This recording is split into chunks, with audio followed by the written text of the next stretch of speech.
Cancer ബാധിച്ച മംഗലാപുരത്ത് വലിയൊരു ഹോസ്പിറ്റലിന്റെ മെയിൻ സ്ഥാപകനായ ഒരു ഡോക്ടർ ജീവിച്ചിരിപ്പുള്ളതാണ്. അദ്ദേഹം മുസ്ലിമാണ്. അദ്ദേഹത്തിന് ബ്ലഡ് ക്യാൻസർ പിടിച്ചിട്ട് എറണാകുളത്തേക്ക് ചികിത്സക്ക് കൊണ്ടുപോകുമ്പോഴാണ് ആ ഡോക്ടറുടെ തോളിൽ കൈവിട് നിങ്ങൾക്കൊന്നുമില്ല പൊയ്ക്കോളി എന്ന് പറഞ്ഞത്. ഡോക്ടറെ കാണിച്ചോളൂ എന്ന് പറഞ്ഞു. രണ്ടാമത് ബ്ലഡ് ക്യാൻസർ വന്നിട്ട് പോകുന്ന പോക്കിലാണ് എറണാകുളത്ത് നിന്ന് അവര് പറഞ്ഞു നിങ്ങളെ രോഗം കാണുന്നില്ലല്ലോ, രോഗം മാറി. ശാന്താറാം ഷെട്ടി എന്ന ഡോക്ടറുടെ പേര്. അദ്ദേഹം ഇന്ന് ജീവിച്ചിരിപ്പുള്ള ആളാണ്. ഞാൻ 1-2 സ്ഥലങ്ങളിൽ പറഞ്ഞിട്ടുണ്ടായിരുന്നു.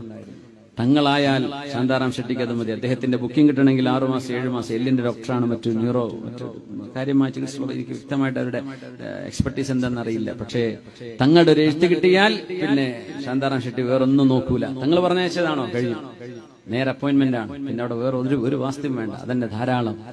അദ്ദേഹം ജീവിച്ചിരിപ്പുള്ള തെളിവാണ്.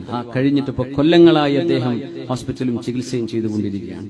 അങ്ങനത്തെ ഇന്ന് നമുക്ക് മുമ്പൊക്കെ നമ്മൾ അങ്ങനെ ഒരുപാട് മഹാന്മാരെ കേട്ടിട്ടുണ്ട്. ഇന്ന് നമുക്ക് കേട്ട് നമ്മുടെ മുമ്പിൽ ജീവിച്ചിരിപ്പുള്ള അപൂർവം ചില മഹാന്മാരിൽ മഹാനായ സയ്യിദ് കുഞ്ഞിക്കോയ തങ്ങൾ, അള്ളാഹു അവർക്കും അവരുടെ ജ്യേഷ്ഠനുജന്മാർ സയ്യിദന്മാരുണ്ട്. സയ്യിദ് അലി തങ്ങളുണ്ട്, അവരുടെ ജ്യേഷ്ഠനാണ് KS ആറ്റക്കോയ തങ്ങൾ, കുമ്പോൾ തങ്ങൾ അവറുകൾ. അവരുടെ അനുജനുണ്ട് ജാഫർ തങ്ങൾ, വേറെയും അവരുടെ അനുജന്മാരുണ്ട്. അവർക്കൊക്കെ ആ കുടുംബത്തിന് മുഴുക്കയും അള്ളാഹു തആല നമ്മുടെ എല്ലാ സയ്യിദന്മാർക്കും എല്ലാ ഉസ്താദുമാർക്കും ദീനിന്റെ ഖാദിമീങ്ങൾക്കും അള്ളാഹു ദീർഘായുസ്സും ആഫിയത്തും കൊടുക്കട്ടെ.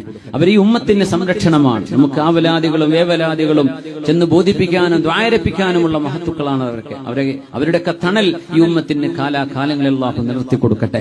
മഹാനായ മടവൂർ ഷെയ്ഖ് അവറുകളോടുള്ള സ്നേഹം കൊണ്ടും ബഹുമാനം കൊണ്ടും അവിടെ തങ്ങൾ പൈസ അയച്ചിട്ടാണ് കൊടുത്തേക്കുന്നത്. തങ്ങളുടെ പ്രത്യേകത അതാണ്.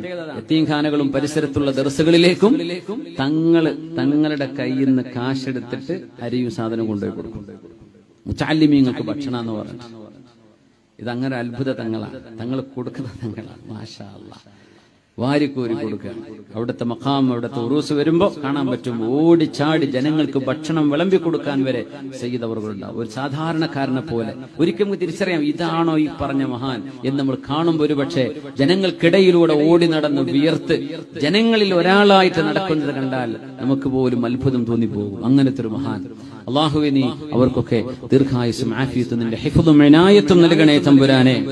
അതുകൊണ്ട് ഇജാബത്തിന്റെ സ്ഥലങ്ങൾ, ഇജാബത്തിന് അർഹതയുള്ള മഹത്തുക്കളായ ആളുകൾ, അവരോട് ദുആ അർപ്പിക്കുക. അള്ളാഹുവിന്റെ സംരക്ഷണം കിട്ടാൻ കാരണമാണ്.